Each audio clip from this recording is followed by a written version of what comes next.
I am not sure how to start or explain this. But recently, something happened recently with my husband that has left me feeling hurt, embarrassed, and confused. It's been weighing heavily on my mind, and I haven't been able to bring myself to talk to anyone about it yet. Just for context, my husband, Ken, is 7 years older than me. We met when I was 21 years old and at a really low point in my life. My ex used to be abusive and manipulative, so when I met Ken after my breakup I found him to be different, or so I thought. He was the perfect boyfriend to me and was the complete opposite of my ex. He would plan all our dates, was a good listener, and knew what he wanted in his life. He told me very early on that he was looking to date someone who he could eventually get married to. Since he was older than me, I was not sure if I should continue to date him, as I was not sure about marriage, but as we continued to date, I slowly kept falling in love with him. Now Ken doesn't have any parents, as he lost them in a car accident very early on in his life. I think this was a big reason as to why he always craved having a family of his own. When we started getting serious, I introduced him to my family and my parents absolutely loved him. Ken was charming and confident, and I could see that my dad immediately liked that. Even my older sister, Jamie, had no negative comments about him. I remember very distinctly that Jamie had commented to me that Ken was a great catch. During this time, my sister was single, so I would often invite her to join us whenever we went out.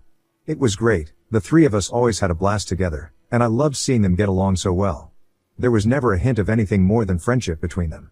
Eventually, my sister started dating her boyfriend Fred, and we all continued to hang out as couple. While our boyfriends weren't exactly best buddies, they got along fine, and we enjoyed spending time together as a group. However, I would notice sometimes that Ken would get really riled up while talking to Fred. Fred was basically a happy-go-lucky chap who believed in crystals and astrology. Now there is nothing wrong with that since he and my sister bonded over it, but Ken was vehemently opposed to it. He would tell me things like how my sister deserved much better than a lunatic, or how Fred was a weirdo. I would try to let it slide. However, once, the four of us had gone out for dinner, nowhere fancy, and usually we would each take turns to pay. It was Fred's turn and he didn't have the money, so he asked my sister to pay for it, telling her that he would pay her back. Hearing this, Ken openly mocked him, saying how a real man never lets his lady pay and how he could take care of Jamie much better than him. We all froze in shock and I stared at him incredulously. Ken tried to backtrack, saying he meant that she was a sister to him since he was my boyfriend and could take care of her like a family. I shook my head but kept my mouth shut at that time since I didn't want to make things more awkward for us publicly. Later, when I confronted him, he insisted how he had grown close to my family and cared about them like his own. He told me that Fred needed to do better and I asked him to butt out of their business. I told him that he had no right to speak that way to my sister's boyfriend and I wasn't going to let it slide the second time. Since then, Ken has kept his mouth shut around Fred. Ken continued to have a good rapport with my parents throughout our dating phase, so it was no surprise that when he proposed to me, I said yes. I did have butterflies and felt anxious about my decision, but I did believe that Ken was the one. We had a grand wedding and I have to say that Ken left no stone unturned in giving me the wedding of my dreams. My parents did contribute partially to our wedding, but Ken shouldered the major parts. All my friends and cousins were really envious of my wedding and told me how lucky I was to have found an older guy who had his shit together. Throughout all my wedding planning, my mom and Jamie were very much involved in making sure that everything went to plan. We went on a honeymoon to Hawaii, which was a place I had always wanted to visit one day. Ken and I had a wonderful time and everything seemed to be going smoothly for us. The trouble only happened after we came back home. Ken was at work and I was working from home. I work as a graphic designer for a foreign company, so I have the luxury of working remotely from anywhere. There was a knock on my door and I thought that maybe it was the delivery man. I opened it up to see a pregnant woman standing on my doorstep. She told me she was looking for Ken. I told her he wasn't at home at the moment, but I would be happy to take a message for her. She looked at me intently, biting her lips nervously. I could feel like something was wrong, so I asked her if she was okay. The woman started to cry and asked if she could come in. I was a bit apprehensive, but she genuinely looked pregnant and I didn't want to be cruel. I let her in and gave her a glass of water. Once the woman had calmed down, she asked if I was married to Ken and I nodded. She then went on to tell me that she had no idea about this when she slept with Ken 4 months back. My stomach dropped as I stared at her and could feel the ground beneath me shaking. She told me she is pregnant and doesn't know what to do since she doesn't want children. She told me how she wanted to abort but didn't have the courage to do so, hence she had tracked down my husband from his LinkedIn page. She told me how she had followed him back from his office to our home yesterday evening but couldn't let herself knock on our door. Since it was a Saturday today, she assumed that he would be home and had come to confront him. Unfortunately for me, my husband was working, hence I was the one who opened the door to her. My heart felt like it dropped into my stomach. I couldn't process what I had just heard. The man I was married to, the man I had supported through thick and thin, had betrayed me. I rushed to the bathroom, trying to make sense of it all.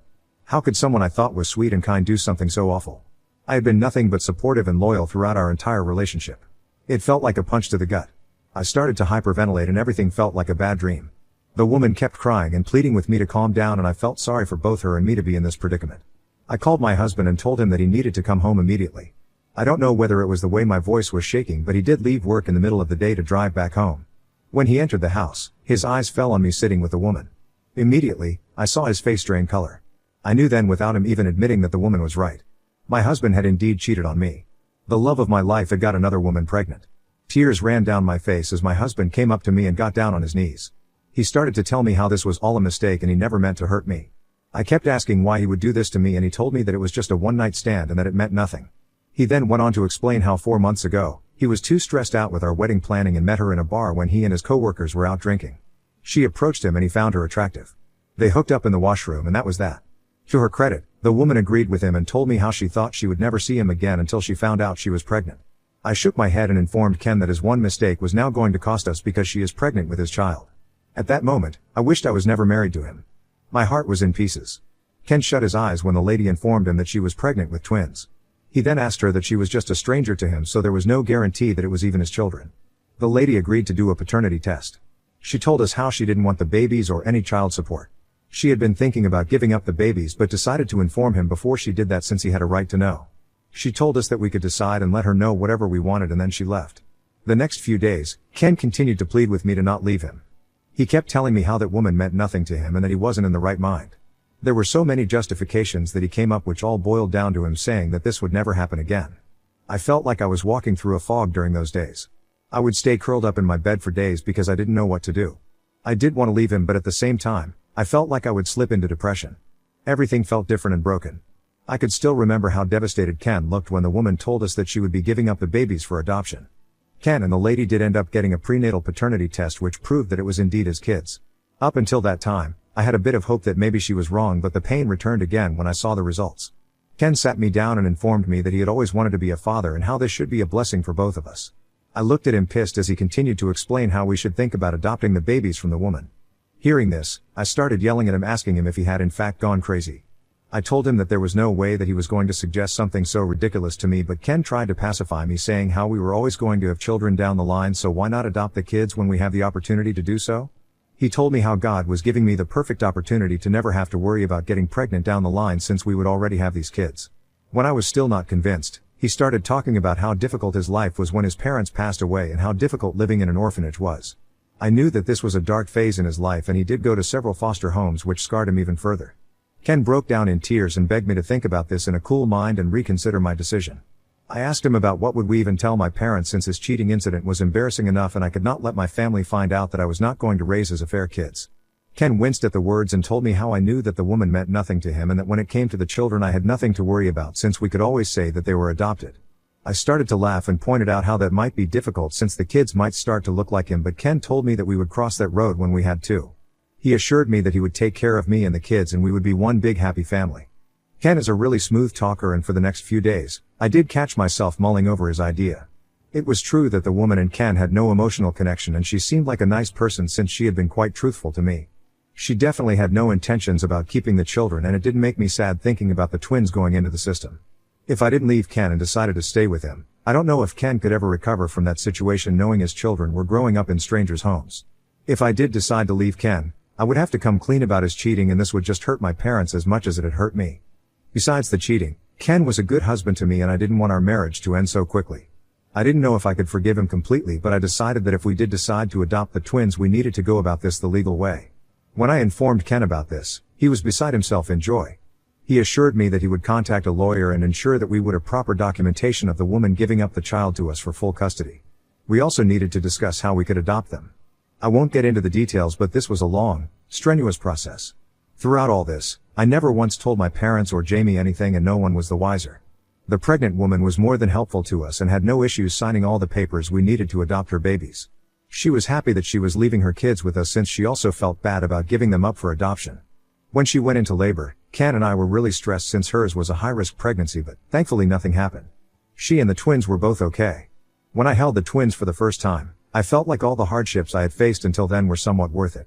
I didn't even know I was crying tears of joy while holding them until the nurse pointed it out to me.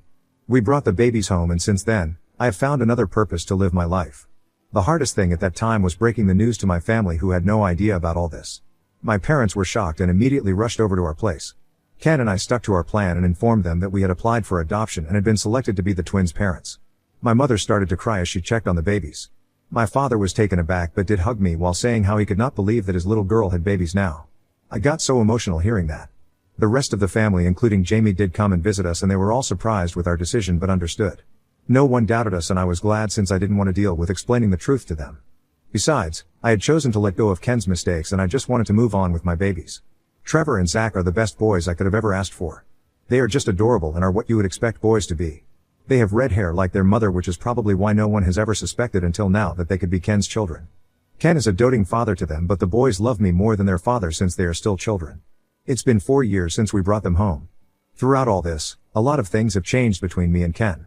We have shifted to a much bigger place to accommodate the two boys.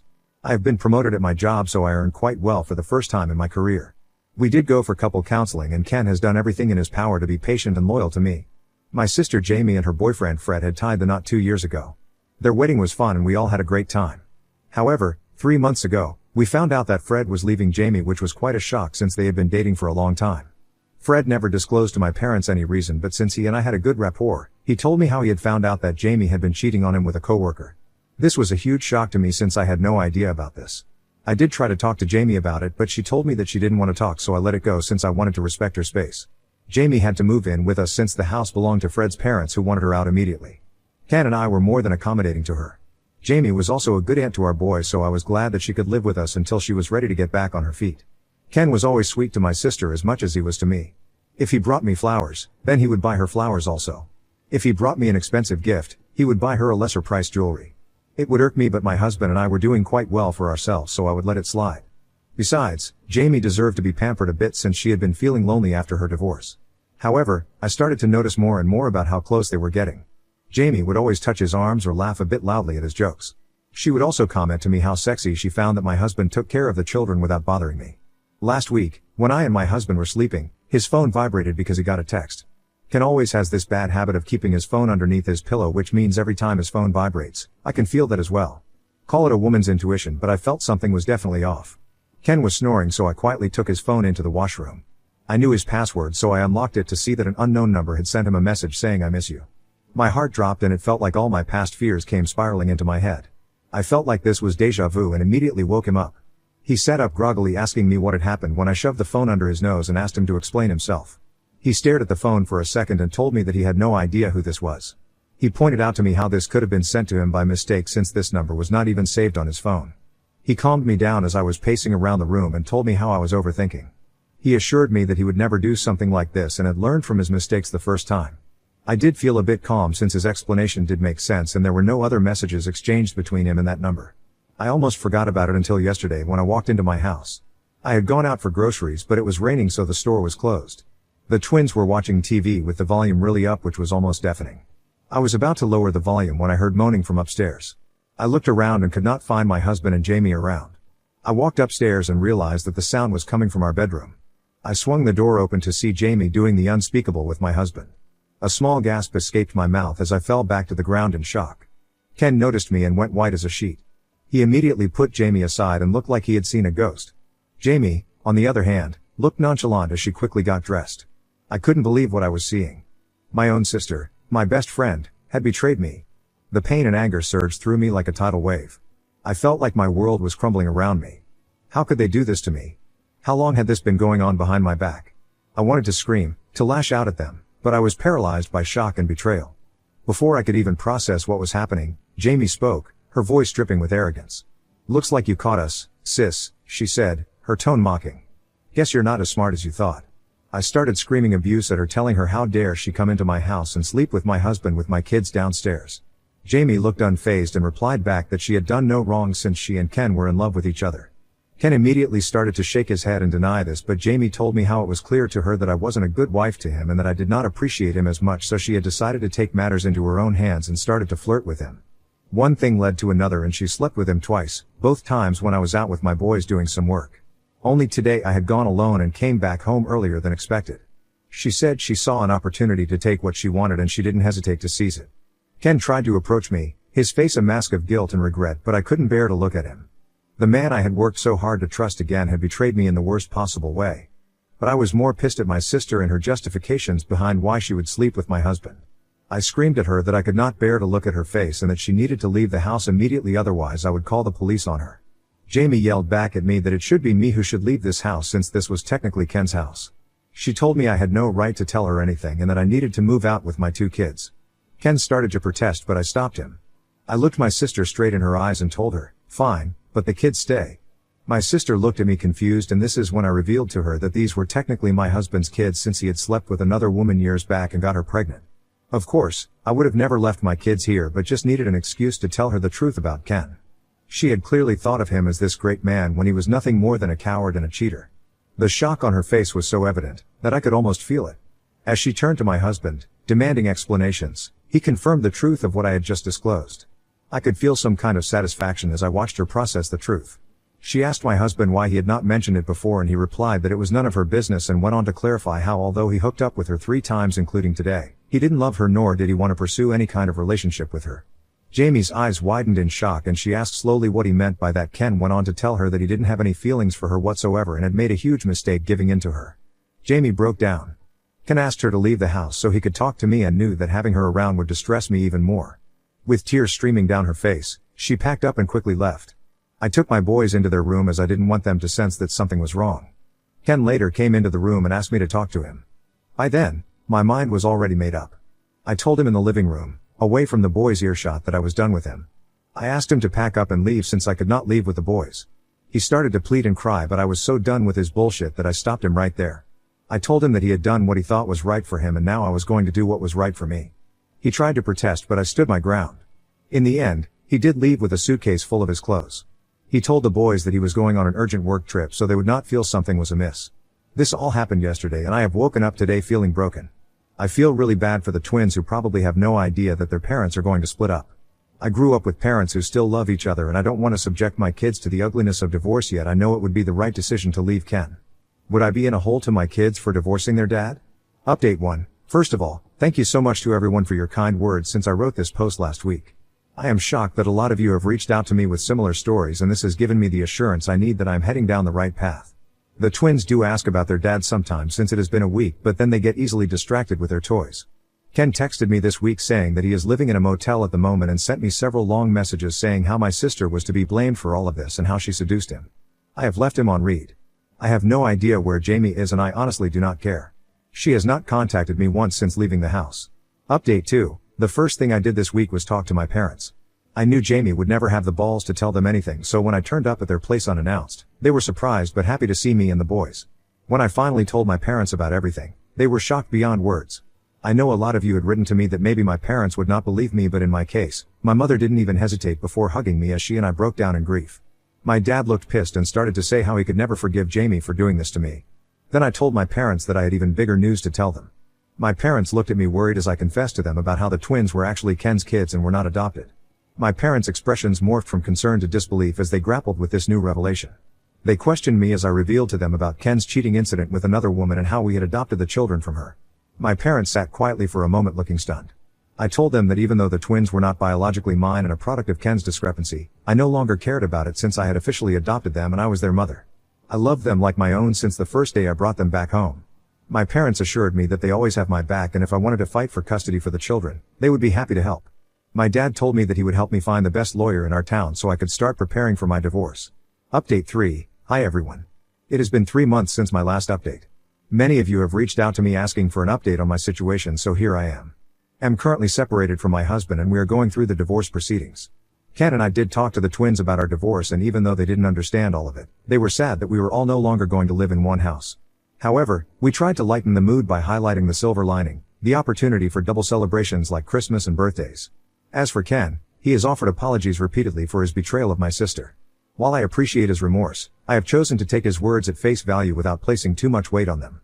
For the sake of my children, I want to be polite and civil to him. My parents found out a few months ago that Jamie had been couch surfing with her friends, too ashamed and humiliated to reach out to anyone. However, when her friends no longer wanted her, she had no choice but to reach out to our parents since she also had no job. My dad refused to let her in and let her know that she was no longer his daughter and that he was disgusted with her. I know my mom must be hurting to refuse my sister, but to her credit she did support my dad. Jamie begged and groveled but eventually had to leave. I have blocked her since a long time ago, so she has no way of contacting me, and if she ever comes to my property, I will straight away call the police on her.